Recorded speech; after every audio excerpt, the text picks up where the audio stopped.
Hi everyone, welcome to today's segment of Preferred TV.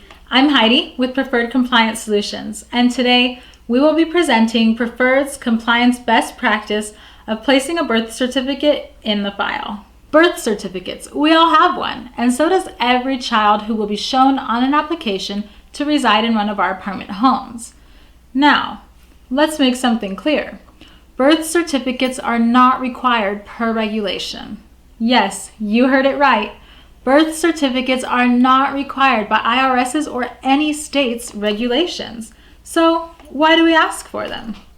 Though they are not required, regulations do require that we confirm the total household size. So when children are part of the household, we do need to confirm that they will be residing in the unit at least 50% of the time. Placing a copy of the birth certificate in file is the industry's compliance best practice, and really it's the only way to prove a child will be in the unit at least 50% of the time without having to get proof of custody. So by including that birth certificate, we're cutting out the extra work of having to show proof of custody using a different method.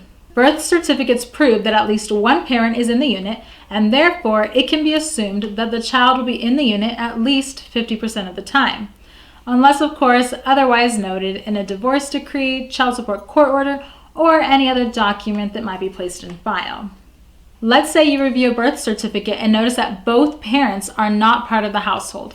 Then what? Simply getting a letter from the absent parents stating that the applicant has guardianship would not be the best practice because, let's face it, of course, my sister would give me a letter saying her child will be living with me and therefore increase my household size for eligibility purposes. So, what should we try instead? It's not required to show legal custody, but if that's available, it can certainly be used to show guardianship.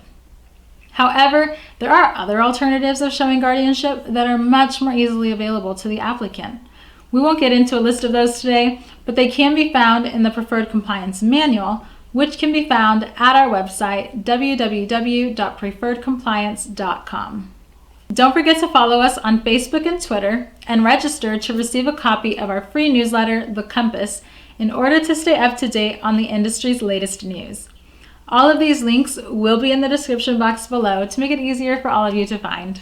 At Preferred Compliance Solutions, we believe that there's a good way, a better way, and the best way to ensure compliance. Stay tuned for our future videos to make sure that your practice is the best practice.